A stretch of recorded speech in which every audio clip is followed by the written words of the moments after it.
individuo que llevaba en el camión que conducía nada menos que 45 kilos de explosivo, sin duda destinados a la comisión de atentados terroristas. Y aquí, en España, hoy prestaba declaración ante el juez el único terrorista superviviente de la explosión del chalet de Alcanar, que ha reconocido que el explosivo que almacenaban, al que el Estado Islámico denomina la madre de Satán, estaba destinado a hacer volar el templo de la Sagrada Familia de Barcelona y otros edificios relevantes de la capital catalana.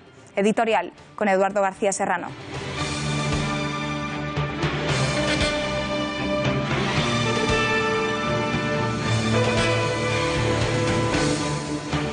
Buenas noches, María. Una nueva ofensiva yihadista se ha desencadenado hoy sobre Europa. La ausencia, gracias a Dios, de víctimas mortales no debe llevarnos a minusvalorar los ataques, ni mucho menos. Solo la escasa pericia de los terroristas ha evitado que el atentado del metro londinense se saldase con una masacre como la producida en Madrid el 11M. En cualquier esquina de cualquier ciudad europea puede surgir en cualquier momento un yihadista solo o un lobo solitario que, armado con un cuchillo o un martillo, se disponga a matar a mayor gloria de Alá y de Mahoma, su profeta, tal y como ha vuelto a suceder hoy en Francia. Pero ante todo esto, la única obsesión de los políticos y de la mayoría de los medios de comunicación occidentales es quitarle hierro coránico y metralla islamista a los atentados y a sus autores, porque su única preocupación es perseguir la islamofobia. Todos ellos están más preocupados por un sentimiento, por una emoción nacida del terror que los islamistas practican y de la sangre que derraman, que de combatir la yihad tal y como debería ser combatida. Hoy, además, el único terrorista vivo de Alcanar ha reconocido que efectivamente pretendían volar la Sagrada Familia de Barcelona con la madre de Satán. Que no lo lograran no le resta ni un gramo de espanto. Hoy otra vez nos volverán a adormecer con el mantra de que el gran peligro que se cierne sobre Europa no es la yihad, es la islamofobia.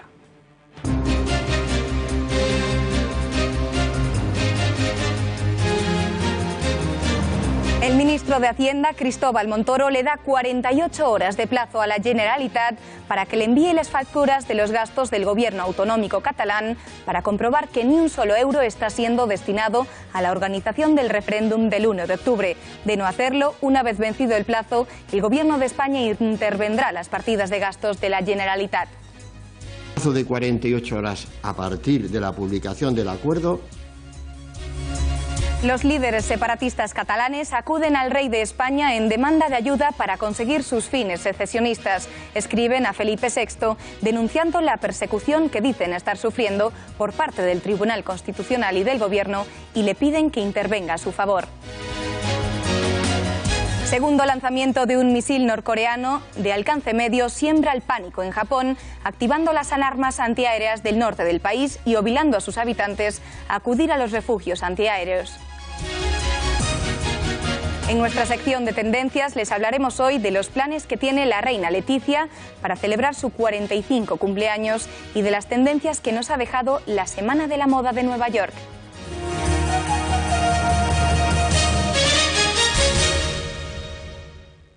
Hoy podría haberse convertido en un viernes negro. A las 6:30 de la mañana, un terrorista apuñalaba a un militar francés. El agente pudo reducirlo y el sujeto ya se encuentra detenido.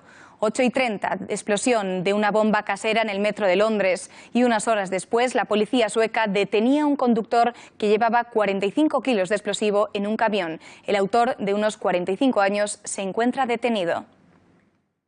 La policía ya tiene prácticamente identificado al autor del atentado terrorista en el metro de Londres, que ha dejado 22 heridos. 18 de ellos han tenido que ser atendidos en hospitales, aunque ninguno por peligro de muerte. La mayoría sufre quemaduras por la bola de fuego que se produjo, mientras que el resto tiene cortes o magulladuras producidas al tratar de huir de la estación de metro. Scotland Yard ya está analizando las cámaras de seguridad para tratar de determinar quién llevó el artefacto al metro y por dónde salió y entró. Más detalles, vamos a ver cómo era esa bomba casera. Patricia Tenorio, muy buenas noches. Patricia, ¿qué tal? Buenas noches, María. Se trata de un artefacto casero fabricado con un cubo de plástico blanco, como los empleados en la construcción. El cubo bomba, fotografiado y grabado por los viajeros que se encontraban en el metro, explotó segundos antes de entrar en la parada de metro de Parsons Green, causando diversas quemaduras y rasguños a los pasajeros y provocando una estampida después de que se abrieran las puertas del vagón. En el interior del cubo, aún en llamas, se podía apreciar materiales químicos, plásticos, diversos residuos y también un tejido negro y luces de Navidad. Según reconocen fuentes policiales, el artefacto falló. No llegó a explotar como habían planeado y que también se activó posiblemente con un detonador.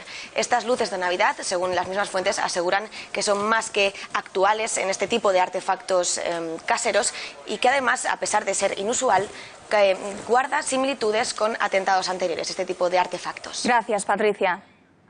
Rápidamente, el alcalde de Londres, Sadiq Khan, condenaba este atentado a través de un comunicado en el que informaba que los londinenses nunca se verán intimidados. Como Londres ha demostrado una vez y otra vez, el terrorismo no nos intimidará ni vencerá. La primera ministra británica, Theresa May, se ha reunido con su comité Cobra, formado por sus principales ministros y que solo se reúne cuando se producen atentados terroristas. El ministro de Exteriores, Boris Johnson, ha pedido a la población que estén en calma. I think obviously everybody should keep calm and go about their lives in the normal way, as normal as they possibly can. As far as I understand the matter, the British Transport Police, TfL are on it, and they will be updating their websites as and when we get more information. Claramente era un artefacto que buscaba hacer mucho daño.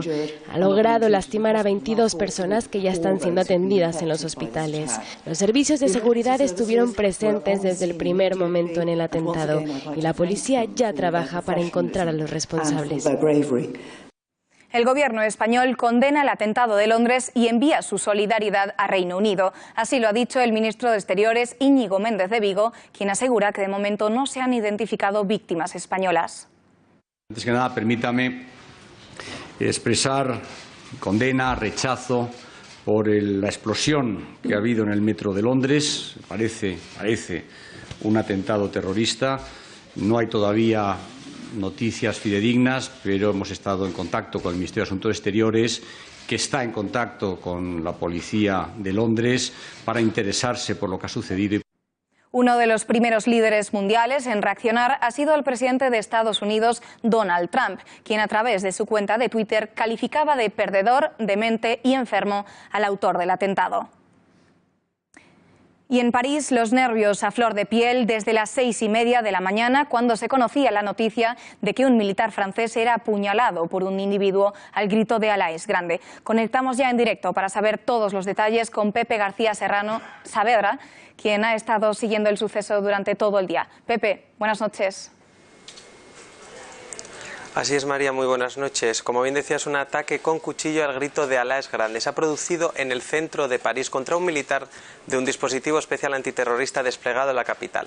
Este individuo ha intentado acuchillar al militar, que finalmente se ha zafado y ha podido retenerlo. La ministra de Defensa ha explicado en rueda de prensa que el agresor ha sido detenido y testigos que se encontraban en el lugar de los hechos explican que este hombre, antes de atacar al militar, ha gritado a diferentes consignas en referencia al Estado Islámico. Por cierto, María, que horas después se ha registrado un segundo ataque en una ciudad cerca de París, en Chalon-sur-Saône. Allí un hombre, también al grito de Alá es grande, ha agredido con un martillo a 2 mujeres. Sus heridas no revisten gravedad y han sido dadas de alta. La Fiscalía ha enviado un comunicado en el que dice que todavía no se ha detenido al agresor, que la policía le está buscando y no descarta ninguna hipótesis, ni siquiera la terrorista. De acuerdo, gracias, Pepe. Pero es que Europa lleva mucho tiempo sufriendo la barbaridad yihadista, que llega a la cifra de casi 300 muertos. Vamos a repasar todos los ataques islamistas hasta ahora. Alba Vila, muy buenas noches. Buenas noches, María. Efectivamente, Charlie Hebdo marcó el inicio del horror en Europa cuando los terroristas ametrallaban a la plantilla del semanario humorístico francés, dejando tras de sí un rastro de sangre, muerte y destrucción que viviría su segunda parte pocos meses después. El 13 de noviembre, París volvía a convertirse en el objetivo objetivo de los terroristas. Allí tenían lugar una serie de atentados coordinados con varias explosiones en el estadio de Saint-Denis y otro tiroteo en la sala Bataclan, llena por un concierto. La masacre dejó 137 asesinados y más de 300 heridos. Era solo el principio de lo que estaba por venir. La siguiente ciudad era Bruselas, que sufría un tiroteo y 2 tremendas explosiones en el aeropuerto. Murieron 35 personas y, de nuevo, más de 300 resultaron heridas. Aún no nos habíamos recuperado de esta masacre cuando el 14 de julio de 2016 asistimos al primer ataque con un vehículo pesado dentro de nuestras fronteras europeas. El escenario elegido era Niza. Murieron arrolladas 85 personas.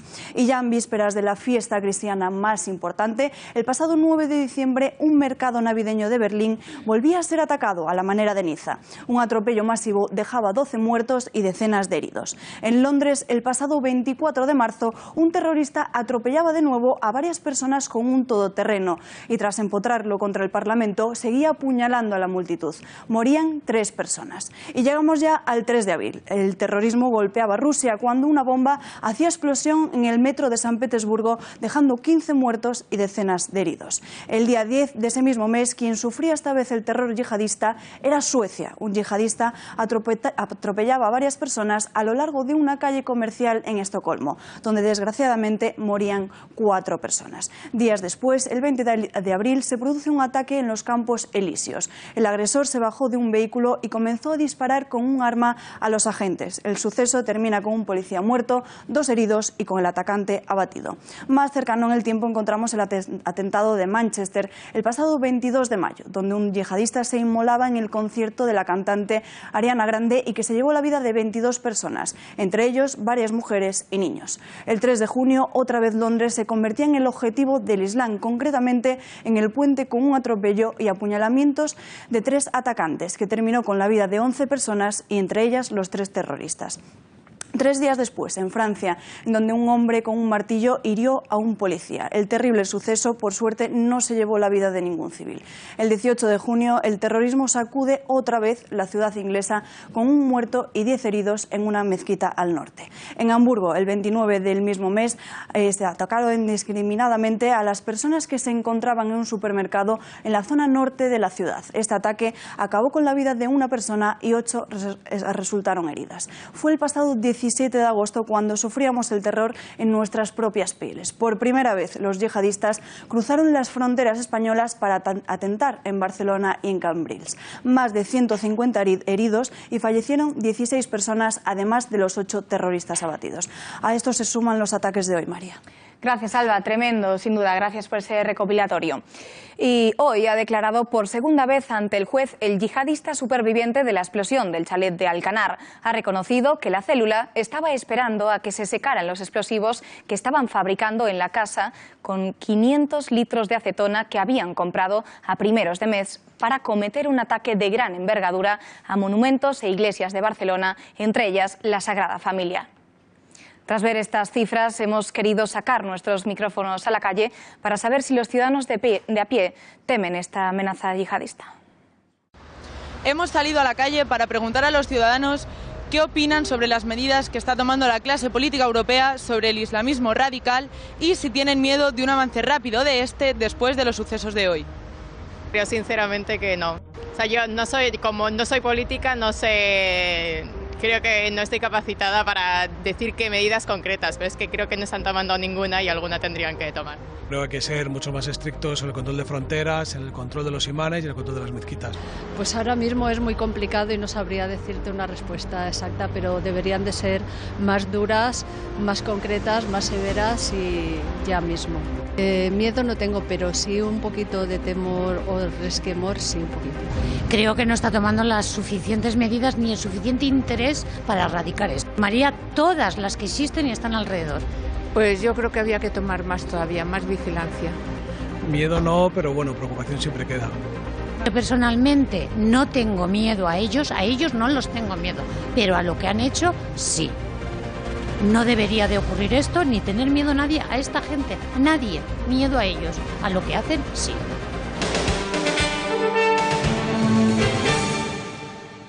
Ni las advertencias ni las amenazas del Gobierno han acobardado al independentismo. El presidente Carles Puigdemont demostró anoche en Tarragona que está dispuesto a mantener la desobediencia a las instituciones del Estado hasta el día 1 de octubre, a pesar de que el Gobierno había avisado de que el acto de inicio de campaña del referéndum era ilegal.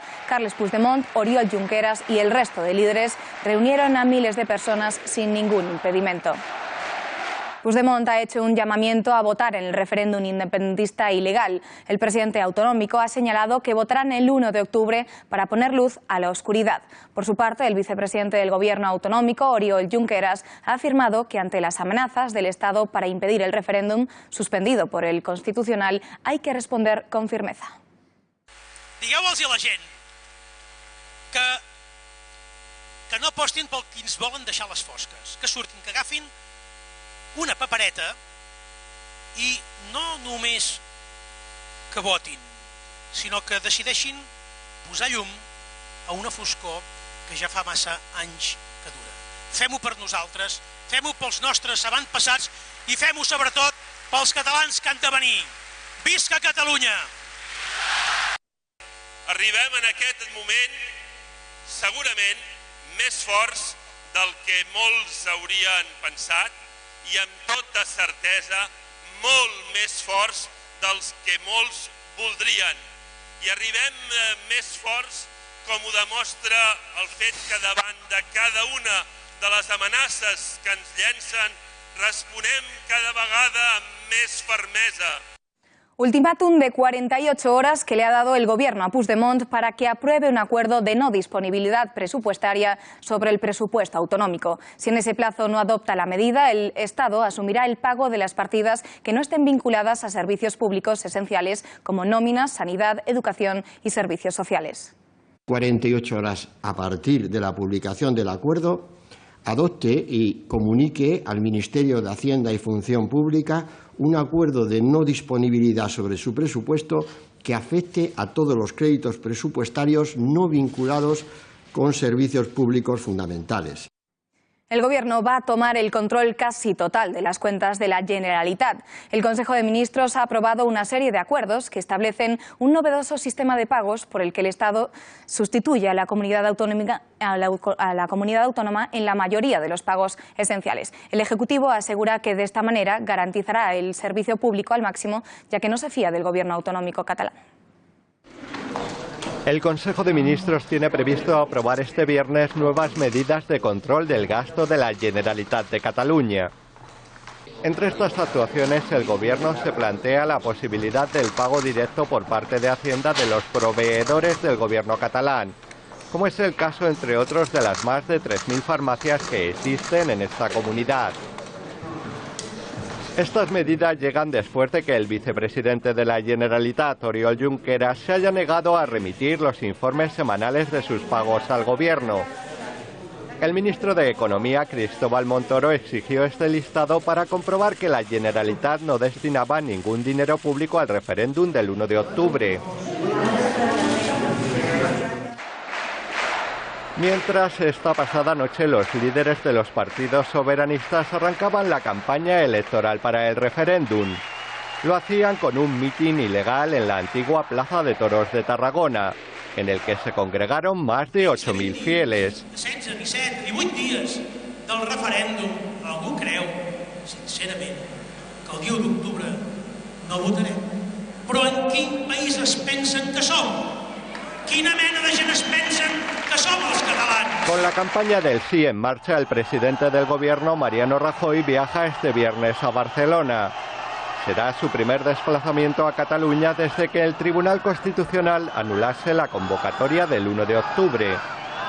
Rajoy presidirá la reunión de la Junta Directiva del Partido Popular de Cataluña. Allí, previsiblemente, reiterará su firmeza ante las pretensiones independentistas, además de insistir en la defensa de la Constitución. Las reacciones no se han hecho esperar y el consejero de la Presidencia, Jordi Turull, ha asegurado que seguirán justificando los gastos de la Generalitat al Ministerio de Hacienda, pero no con las condiciones actuales, ya que consideran que se les pedía certificar cosas insultantes. És a dir, nosaltres justificarem el que hagin de justificar del FLA, però no de la manera ni amb les condicions ni amb els termes que fins ara ens va dir allò de que cada setmana li havíem de dir. A més, els vull recordar que ens feien fer uns certificats d'unes coses absolutament ridícules. Junts pel Sí y la CUP suspenden los plenos del Parlament hasta después del referéndum. Han anulado las sesiones de la Cámara previstas para la semana que viene, del 20 y 21 de septiembre. Así, el Parlament quedará sin actividad hasta después de la consulta ilegal del 1 de octubre. Esta mañana Puigdemont, Junqueras, Forcadell y Colau les mandaban una carta a Mariano Rajoy con copia al rey Felipe VI ofreciéndoles dialogar. En la misiva reconocen que hay un conflicto político que aseguran que han intentado resolver y además denuncian una ofensiva de represión sin precedentes al intentar parar el referéndum. Los independentistas han admitido que saben que no obtendrán una respuesta positiva a esta carta. Así lo ha dicho el conseller de Presidencia Jordi Turull. L'oferiment hi és, però com he dit abans, optimistes no en som. Però volem deixar-ne constància per escrit i crec que les persones que signen la carta representen les institucions més importants del país, que l'oferiment hi és. I a més la carta explicita que és sense condicions. Al mismo tiempo, el portavoz del Gobierno, Íñigo Méndez de Vigo, considera como sarcasmo esta carta cuando lleva meses de desobediencia continuada. Venir a estas alturas de curso con una desobediencia palmaria y continuada a hablar de diálogo, cuando ante todos estos meses y años lo único que ha querido la Generalidad es referéndum sí o sí, resulta una ñagaza. Después de toda esta serie de desobediencias que hemos visto, de la utilización partidista del Parlamento de Cataluña, de aprobaciones de leyes que quieren entrar en vigor. El presidente del Círculo de Empresarios, Javier Vega de Seoane, también se ha querido pronunciar hoy y ha dicho que están horrorizados con lo que está pasando en Cataluña. Bueno, yo creo que los empresarios en general, ¿no?, también los catalanes, están horrorizados de lo que está pasando, ¿no?, porque ya no solamente están horrorizados de esta deriva, sino del comportamiento de los gobernantes. Porque claro, con independencia de cualquier escenario, si quien tiene que gobernar tiene estos comportamientos de incumplir la ley y además hacer alarde de incumplir la ley. Como dice el refranero español, Eduardo, a buenas horas mangas verdes, ¿no? Sí, pero aún así bienvenidos. Cuando el emperador Octavio Augusto se le sublevaron las provincias de Iliria y Dalmacia, la antigua Yugoslavia y la actual Rumanía, Tiberio sofocó la rebelión. Capturado uno de los caudillos de la sublevación, Tiberio le preguntó por qué se habían rebelado contra Roma. Porque en vez de pastores nos habéis enviado lobos para gobernarnos, contestó el rebelde derrotado, aludiendo a la codicia y a la rapacidad de los gobernadores romanos. Eso mismo les ha pasado a los empresarios catalanes y del resto de España con los lobos nacionalistas y separatistas que llevan 38 años gobernando esas provincias. Ahora se dan cuenta, 38 años después, del horror en el que ellos no solo han estado inmersos, sino que han contribuido a financiar y a sufragar para poder seguir haciendo negocios en Cataluña. Ahora, precisamente ahora que los lobos separatistas han pasado de la amenaza retórica a los hechos consumados, los empresarios que ellos pastorearon alzan la voz para denunciar lo que algunos llevamos 38 años denunciando. No quisieron hacernos casos. Se negaron también a financiar corrientes de opinión que se opusieran frontalmente y desmontasen la hegemonía de la doctrina separatista. Ahora claman contra los lobos. Tarde, muy tarde, pero bienvenidos. O benvinguts, que lo mismo da. Gracias, Eduardo. Pero Puigdemont sigue desafiando a la justicia. El Gobierno autonómico y la Asamblea Nacional Catalana han contratado 10 dominios en distintos países como Reino Unido, Luxemburgo y Noruega para mantener activa la web del referéndum ilegal, después de que la Guardia Civil la cerrase esta semana. El vicepresidente de la Generalitat, Oriol Junqueras, ha afirmado que no hay ningún órgano político en referencia al Tribunal Constitucional que pueda suprimir el derecho internacional que, según él, ampara el derecho fundamental de voto de los ciudadanos y, por tanto, el 1 de octubre. El Tribunal Constitucional, que de hecho no es un órgano judicial porque no está formado por jueces, sino que está formado por personas elegidas por los mismos partidos políticos que se oponen al referéndum en este caso, ¿no? Y los vínculos políticos de los miembros del Tribunal Constitucional, al menos de algunos de ellos, con estos partidos políticos es muy evidente, porque son militantes de estos partidos o han sido dirigentes de estos partidos. Nosotros de lo que decimos es que ningún órgano político puede suprimir el conjunto del derecho internacional. Algunos alcaldes y concejales del Partido Socialista Catalán se han visto obligados a incrementar su seguridad personal debido a la tensión que perciben por su negativa a colaborar en el referéndum ilegal. El segundo teniente de alcalde de Barcelona ha asegurado que muchos como él han tenido que reforzar la seguridad porque hay un riesgo muy alto. Pues tener una presión política extrema y también una presión en la calle que en algunos casos, desafortunadamente, está produciendo que efectivamente tengamos que llevar esas amenazas ante los tribunales. Y es evidente que muchos de nosotros se nos ha recomendado, dada esta situación, que reforcemos nuestra seguridad. Yo afortunadamente no he tenido ningún incidente, espero no tenerlo, creo que sería lo normal, pero efectivamente se vive una situación de tensión. Quien no parece preocupada, sino todo lo contrario, es la alcaldesa de Barcelona, Ada Colau, que ha señalado que será un placer apoyar y recibir a los alcaldes catalanes que cederán los ayuntamientos al referéndum.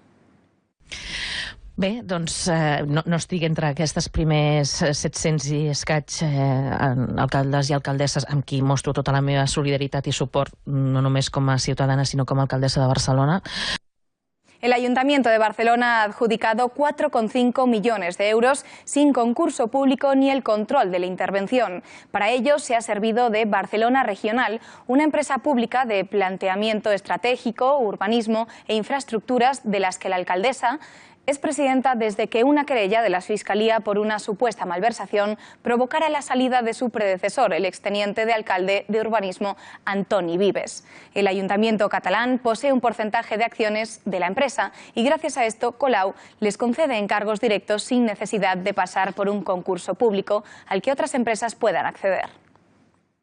El consejero Jordi Turull acudió el día 8 de junio a una notaría de Barcelona para poner a nombre de su mujer la mitad de su vivienda con el fin de que el juez no le embargue en el proceso judicial abierto por la celebración del referéndum ilegal de independencia. Otro mito del nacionalismo catalán por los suelos: España ni roba ni expolia a Cataluña. El Ministerio de Hacienda publicó hace unos días los datos de las balanzas fiscales del año 2014. Respecto a los saldos fiscales relativos, la comunidad que da más y menos recibe es Madrid, que aporta el 9,82% de su PIB, casi el doble que Cataluña, que tan solo aporta el 5,02%. La Dirección General de la Policía está pidiendo agentes voluntarios entre las distintas brigadas para desplazarse a Cataluña en estas fechas previas al 1 de octubre. La solicitud de funcionarios pretende movilizar a un buen número de efectivos en la región en los próximos días con motivo del desafío secesionista perpetrado por el Gobierno autonómico. Los mandos policiales tienen previsto que los policías permanezcan allí durante 20 días hasta nueva orden. La tensión aumenta cada día que se acerca la fecha del referéndum. Hablamos con el portavoz de la Unión Federal de Policía, Serafín Giraldo, para que nos transmita las sensaciones que viven los agentes en estos momentos tan complicados. Señor Giraldo, buenas noches. ¿Hay preocupación entre los agentes? Hola, muy buenas. No, en principio no hay preocupación ninguna. Es nuestra obligación, en caso de que el Ministerio del Interior necesite reforzar la seguridad en Cataluña, es nuestra obligación, nuestro deber estar a su servicio y, por tanto, no hay problema ninguno por parte de la Policía Nacional para realizar esta labor. Hace unos días, un grupo de la UIP tuvo que ser reubicado de un hotel de Barcelona debido a distintos desperfectos en las habitaciones. ¿Garantiza el Ministerio del Interior a los policías las mejores condiciones para enfrentarse a una de las jornadas, como decimos, más difíciles de sus carreras? Bueno, este hecho no tuvo nada que ver con el independentismo. Se trata sencillamente de un problema salarial. La verdad es que muchas veces a los policías no tenemos dietas suficientes para conseguir alojarnos en las debidas condiciones, con lo cual sí que es necesario quizás un aumento en estas medidas, en estas condiciones, un aumento salarial para poder realojarnos. Nada tiene que ver este hecho con el independentismo. Tuvimos que ser realojados, la OIP tuvo que ser realojada en otro hotel que ofrecía unas condiciones pues más higiénicas, unas mejores condiciones. Nada tuvo que ver con el independentismo. Si bien es verdad, y lo tengo que decir y además públicamente, que los compañeros de la OIP fueron molestados, por decirlo de alguna manera, por un grupo minoritario de personas que pues, se dedicaron a insultar, se dedicaron a tratar de molestar a mis compañeros. ¿Tendrán los policías la misma autonomía para desarrollar su trabajo en Cataluña que en el resto de España? Cataluña es España, España es Cataluña, con lo cual la Policía Nacional desarrolla igual el trabajo en todos los puntos del territorio nacional. Bien es verdad, y lo digo así, además lo digo públicamente, que en Cataluña ahora mismo en este momento es difícil trabajar para la Policía Nacional debido a intereses políticos que dificultan nuestro trabajo. ¿Temen un choque de trenes con los Mossos?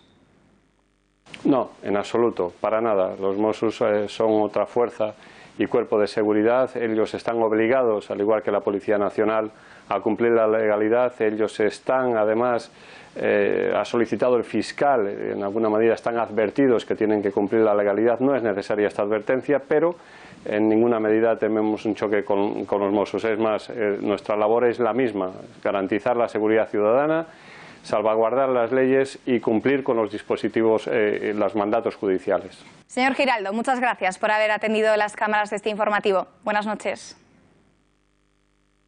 Muy buenas noches.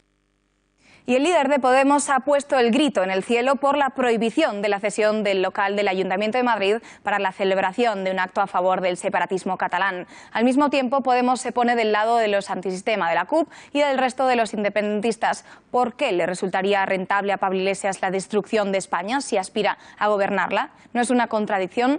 Responde a esta pregunta la editora jefe de la Gaceta, Rosa Cuervas Mons, que analiza los planes del Partido Morado respecto al referéndum del 1 de octubre. Buenas noches, Rosa. Buenas noches, María. Pues porque Pablo Iglesias quiere gobernar un país, pero no desde luego la España que conocemos. Ya es famosa su frase del cielo no se toma por consenso sino por asalto. Y esta sentencia es la que define la estrategia del partido, que en su breve historia ha justificado los asesinatos terroristas, con eso detiene motivaciones políticas y ha defendido a delincuentes como Alfon o Andrés Bódalo. Además, los de Podemos están acostumbrados a moverse en el entorno de la violencia callejera, del rodeo al Congreso, del 15M y ahora también de las movilizaciones radicales de la CUP. De ahí aquel grito de Iglesias con lo de Viva Cataluña libre y soberana. Recordemos que no hace tanto Pablo Iglesias conversaba con los vascos separatistas en las Herrico Tabernas y les pedía que no les dejaran solos con los españoles.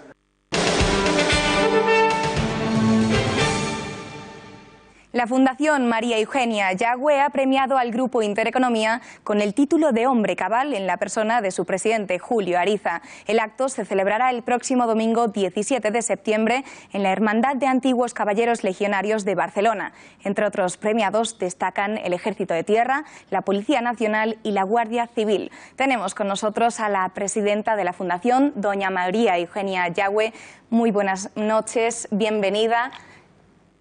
Pues muchas gracias y primero, no solamente a esta casa, sino a Julio Ariza, porque es de los pocos medios, por no decir único, de que no se acompleja de tener ante sus restos una hija del general Yagüe, porque en la época que estamos viviendo, ser hija del general Yagüe, yo lo llevo con mucho orgullo, pero supone un complejillo de la gente de derechas y de la izquierda. Señora Eugenia, muchísimas gracias. Ante todo, queríamos darle las gracias por la concesión de ese premio y que nos explicase por qué ha elegido a don Julio Ariza para darle el título de Hombre Cabal.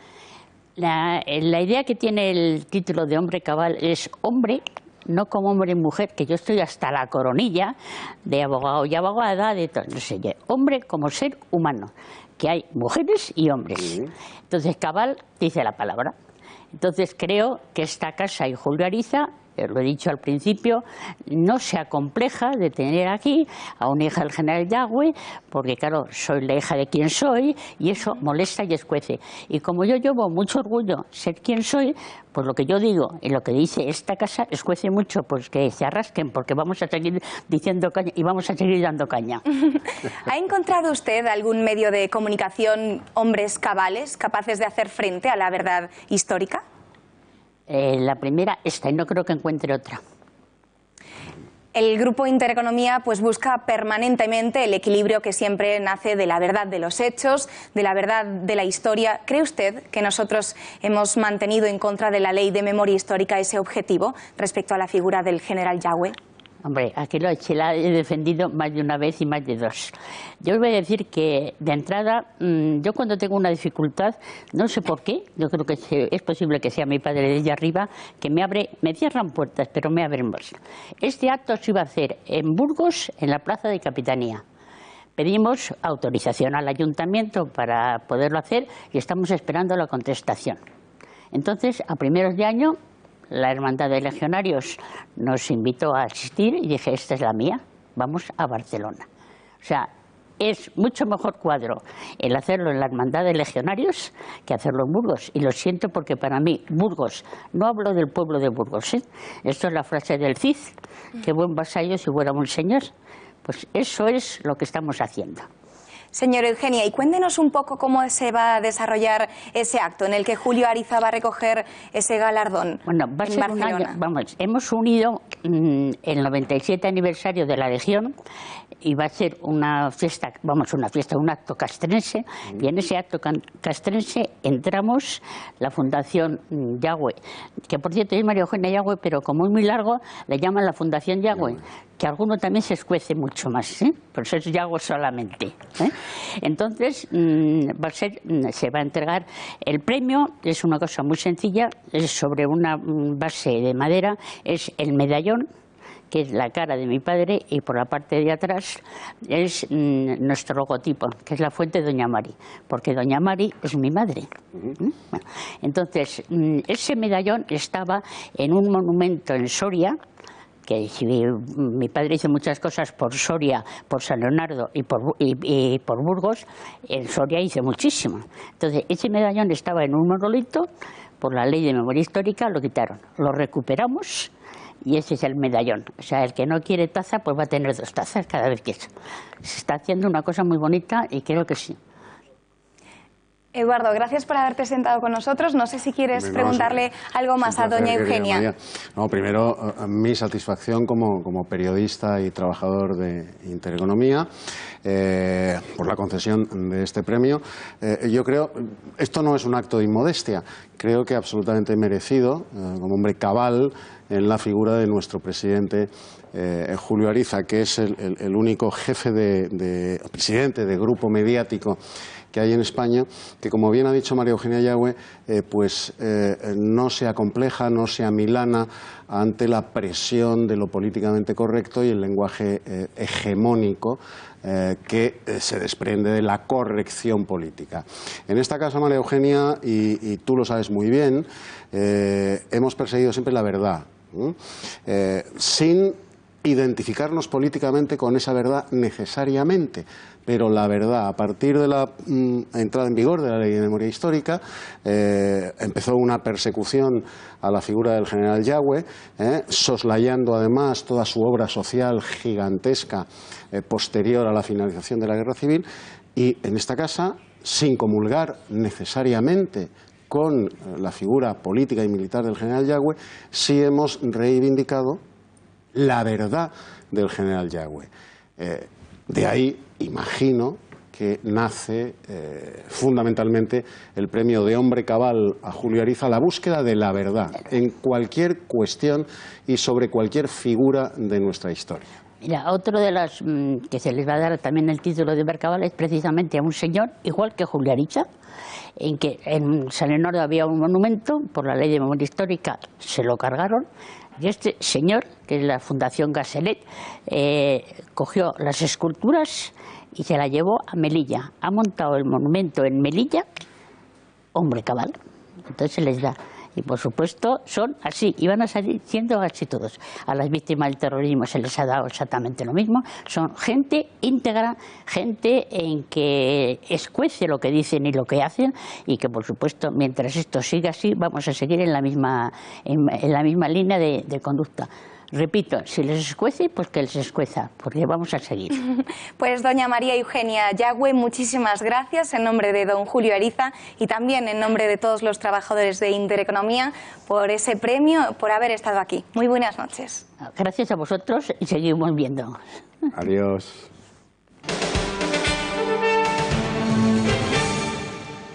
El Gobierno pondrá en marcha a partir del próximo 12 de octubre una medida que supone la prohibición del uso del español en las comunicaciones entre pilotos y controladores aéreos en los principales aeropuertos del país, es decir, en aquellos con más de 50.000 movimientos interanuales.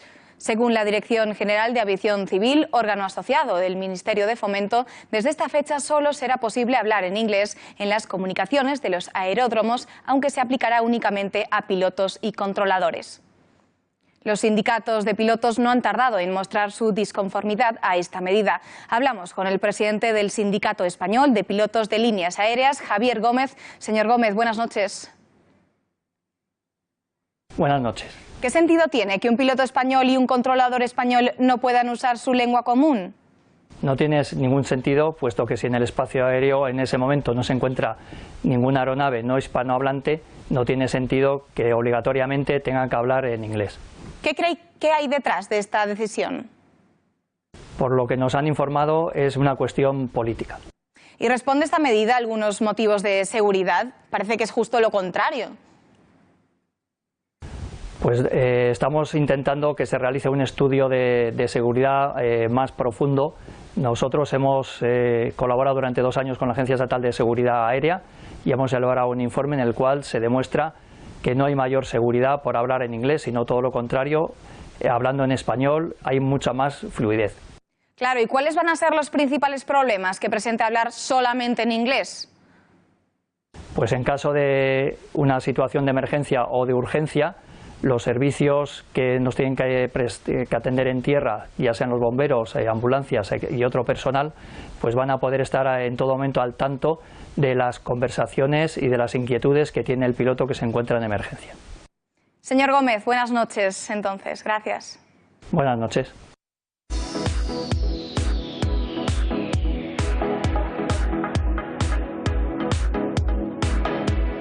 Y en nuestra sección de tendencias hablamos ya con Laura Fernández Cañas. Muy buenas noches. Muy buenas noches, María, ¿qué tal? Tengo entendido que hoy nos vas a contar muchísimas cosas y una de ellas es que hoy la reina Leticia cumple 45 años.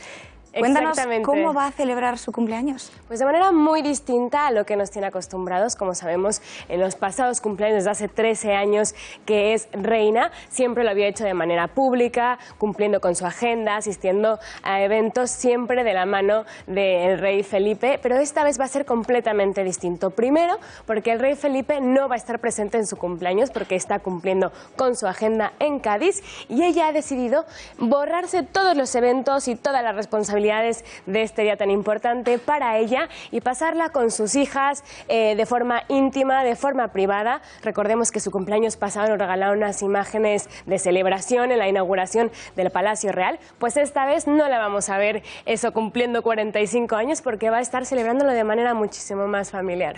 Bueno, pues esperemos que también se lo pase bien. Y también me acaban de decir, bueno, sabemos que es la Semana de la Moda de Nueva York, que acaba de terminar hoy y no sé cuáles serán esas tendencias para el próximo otoño, Laura. Pues sí, como dices, acaba de terminar la Semana de la Moda de Nueva York, que como sabemos es uno de los referentes de estilo y ese rollo un poco más urbano, ¿no? Bueno, pues empezamos analizando los street style que nos ha dejado esta maravillosa semana. Color rosa. Vamos a perderle el miedo a rosa, que no es nada ñoño, y sobre todo si queremos quitarle ese punto cursi que creemos que puede tener, vamos a mezclarlo como lo ha hecho esta It Girl, con unas sneakers, con unas zapatillas, ponerle un toque muchísimo más sport para quitarle, pues eso a lo mejor, eso cursi o ñoño que podemos relacionar con el color rosa. Estamos viendo, Laura, que las sneakers, las zapatillas, como dices tú, son de color amarillo. Aquí, rosa y amarillo. La creatividad... ¿No es al revés? ¿No es cursi? Bueno, depende. Yo creo que el tema cursi es una cosa muy personal, pero al final, al mezclarlo con unas zapatillas, yo te digo que si fueran unos estiletos amarillos o si fuera pues una sandalia amarilla, sí se haría muchísimo más cursi, pero esto es como un toque rompedor que lo que hace es cambiar completamente el vestido y lo rompe y lo hace un look muchísimo más sport. Después también en otra tendencia que podemos decir que nos dejaron estas bloggers, influencers e it girls esta semana de la moda, fue el perderle también el miedo al color rojo. Hemos visto en todas las pasarelas que el color principal es el rojo y el multicolor, como estamos viendo en este jersey. Y también otra cosa... O sea, al contrario, Laura, perdóname, al contrario que en el otoño siempre nos sugiere pues colores más nude, más marrones, más apagados, ¿no? Del color de las hojas de los árboles. Pues esta vez los diseñadores nos han roto con rosa, esas ideas, fucsias, todos son colores. Y otra cosa, o sea, las que hemos usado Converse, las típicas Converse un poco más altas este verano, muy buenas noticias, nos podemos quedar con ellas en otoño porque también van a ser la zapatilla pues fetiche de la gente que les gusta las Converse, porque las vamos a poder seguir usando y como lo hemos visto antes con jerseys de lana van a quedar genial y van a ser tendencia durante todo el otoño. Ahora, durante el verano estuvo muy de moda las camisetas con mensaje, ¿no? Reivindicativos, vimos a todas estas chicas que de repente usaban sus camisetas para expresar lo que pensaban o lo que sentían. Pues esta vez en otoño vamos a seguir con los mensajes, vamos a seguir transmitiendo y expresando lo que queremos en nuestra ropa, pero lo vamos a hacer en los bolsos. Yo personalmente, y bueno, también las It Girls lo han aplicado así, hay que combinarlo con looks básicos, como estamos viendo a esta chica, pues unos pantalones negros, ¿no? Claro, y sobre todo para no restarle pues protagonismo al mensaje, ¿no? Que es el punto también de llevar algo que transmite algo y que dice algo, y si lo mezclamos a veces con muchos colores y con muchas texturas, pues pierde protagonismo, así que vamos a mantenerlo en lo básico, mezclarlo con colores blancos, negros, grises, y va a ser un triunfo total, yo te lo aseguro, este otoño los bolsos con mensaje. Ahora, los cuadros, vuelven los cuadros otra vez, y de una forma pues más valiente que nunca, ¿no? Un total look de cuadros, combinado con estas zapatillas como lo estamos viendo, que rompe un poco, porque muchas veces la gente dice, es un look como de picnic, ¿no? Sí, es algo que estamos empezando a ver, sin duda, son los vestidos combinados con tenis, Laura. Eso sí que nunca lo habíamos visto. ¿Por qué es? Bueno, pues antes pensabas en un vestido y pensabas a lo mejor en unos tacones, pues ya no es así. Ahora, o sea, el ser femenino y el llevar una prenda tan femenina como el vestido, no está peleada como la comodidad. Entonces podemos llevar un look súper femenino, pero darle ese toque un poco más cañero con zapatillas, sneakers o botas, que ya lo iremos viendo más adelante. Nuestra siguiente tendencia que no nos podemos perder son el rojo. El rojo, como les decía antes, entra en todos esos colores vivos que han arrasado con todas las pasarelas y ha sido el color pues favorito de muchísimos diseñadores y está presente en casi todas las colecciones de este otoño-invierno y lo seguiremos viendo. Así que vamos a, como decías tú, dejarnos de la idea de que llega el otoño y nos aferramos a los negros, que bueno, el negro es maravilloso. O gris, marrones. Pero también vamos a vernos con el rojo, que es un color que a la mayoría nos sienta muy bien, aporta muchísimo color y muchísima luz a la piel y resalta mucho los tonos de pelo, tanto para las rubias, tanto para las morenas, nos favorece muchísimo, así que vamos a apostar por el rojo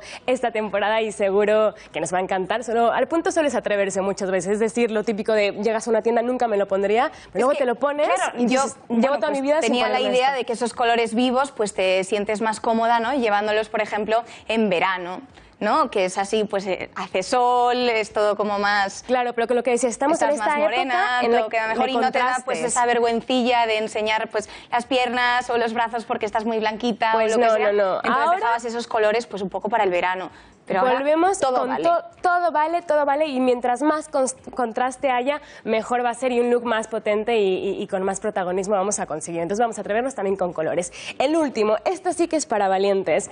Llega la moda de las cowgirls, como me estabas escuchando, la moda vaquera, y no te digo solo de llevar vaqueros porque eso es quedarse en un nivel principiante, sino es vestirnos no como vaqueras, no vamos a disfrazarnos, así que hay que tener mucho cuidado, pero es agregar un toque, por ejemplo, en esta chica lleva unas botas vaqueras, pero de vaqueras de verdad, y lo lleva pues con un look, una falda completamente distinta, asimétrica, entonces combina ese estilo. Entonces la moda cowgirl sí, la moda disfrazada de vaquera no, entonces vamos a tener mucho cuidado con llevarlo con una dosis correcta. Botas con vestido o falda siempre ha sido pues mi modelo favorito, siempre he querido llevarlo, pero claro, como siempre que te pones botas, pues es invierno y hace frío, pues ya te tienes que poner medias y tal, pero entonces no puedes llevar solo botas sin nada, pero bueno, claro, en otoño parece que sí, que parece vamos que sí. a poder, Esta vez sí, y bueno, si las botas no es la opción que buscáis, pues también podéis combinar un vestido muy simple, muy básico, pues con un chaleco que tenga flecos, que tenga ese rollo más vaquero, boho, que va a funcionar muy bien esta temporada. Así lo han dicho las It Girls y yo por lo menos les creo. Así que bueno, nos aferraremos a todo eso, a todas esas tendencias que nos ha dejado pues una de las semanas más representativas en el mundo de la moda. Claro que sí. Bueno, Laura, y me gustaría que nos contaras rápidamente también cuáles son los estrenos de esta semana, cuál es la cartelera, porque me parece que no nos vamos a poder negar de ir al cine. No nos vamos a poder negar de ir al cine, como bien dices, pero tampoco nos vamos a poder dejar de reír si vamos al cine, porque llegan comedias internacionales que nos van a encantar, con historias maravillosas de amor, de amistad, pero siempre pasadas con ese filtro de humor que esta semana, como la semana pasada inundaba el terror y el thriller, pues esta vez inunda las risas y pues las risas están aseguradas y la diversión también si vamos al cine. Pues vamos a verlo. Sobre los sucesos ocurridos en el Hotel Algiers durante los disturbios que sacudieron Detroit en julio de 1967, centra Catherine Bigelow la cinta que llega a los cines con el nombre de esta ciudad.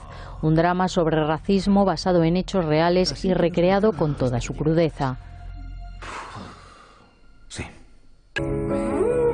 La vida de Jacques Cousteau llega a la gran pantalla basada en los libros de quienes mejor le conocieron, su hijo Jean-Michel y el capitán del Calipso, Albert Falco, e interpretada por Lambert Wilson y Audrey Tautou, como la mujer del célebre divulgador de los fondos marinos. ¿Qué pasa cuando 4 madres de familia deciden pasar una noche loca? Pues algo parecido a la popular Resacón en Las Vegas, pero con 4 mujeres de protagonistas. Al menos así lo cuenta Juerga de Mamis. Un musulmán y una cristiana que viven en Bakú crecen juntos a pesar de sus diferencias culturales, pero cuando se enamoran tendrán en contra a sus familias y a la sociedad, y contarán con una dificultad añadida, el comienzo de la Primera Guerra Mundial. María Valverde protagoniza el drama romántico Ali y Nino. ¿Cómo se llama su amigo? Dígame su nombre. Alabay.com es una agencia que busca coartadas para todo tipo de engaños. Todo va bien hasta que uno de los socios descubre que su futuro suegro es cliente suyo. Una comedia francesa que ha arrasado en la taquilla de su país. Gerard no estará. Ah, ¿no? Trabajo. Refugiados de distintos países y sin techo ocupan un edificio abandonado en el centro de Sao Paulo. Las tristezas y alegrías de su día a día y la incapacidad de las autoridades para dar solución al problema son retratadas en la cinta documental Hotel Cambridge. Hay una canción que nos... El documental Camina conmigo viaja a los orígenes del mindfulness a través del maestro y líder espiritual Thich Nhat Hanh, introductor de esta técnica en Occidente. Así no desperdiciaremos nuestra vida. Desde Dinamarca llega la comedia familiar Iqbal y la fórmula secreta, que no es otra cosa que la receta de un explosivo que descubre accidentalmente un chico de 13 años. Ahora, los malos querrán hacerse con ella. Pueblo de Vanna. También familiar, pero de animación, es Spark, una aventura espacial liderada por un mono decidido a reconquistar el planeta Vanna en manos del temido general Zong. Bueno, tan solo con ver los trailers, Laura, a mí ya me han sacado alguna carcajada, no sé a ti. Sí, es divertidísimo, en especial una que se llama La Juerga de las Mamis, que el nombre es un poco tremendo, pero bueno, es una versión de Resacón en Las Vegas, versión femenino y versión madre. Entonces son 4 madres, como lo hemos visto, que deciden un día pues pegarse una buena fiesta, y bueno, uno de los que aparecen en esta película es el cantante de Maroon 5, que a mí me encanta, que es guapísimo. O sea, risas aseguradas, entonces también. Sí, y guapos también en Juega con las Mamis, o sea que muy bien. Bueno, Laura, pues nos hemos quedado sin tiempo, nos tenemos que despedir. Muchísimas gracias por haber estado aquí, y a todos ustedes, muchísimas gracias por haber contado con nosotros. Les dejamos con Tiempos Modernos, con Gracias por la Semana y con El Gato al Agua. Buen fin de semana.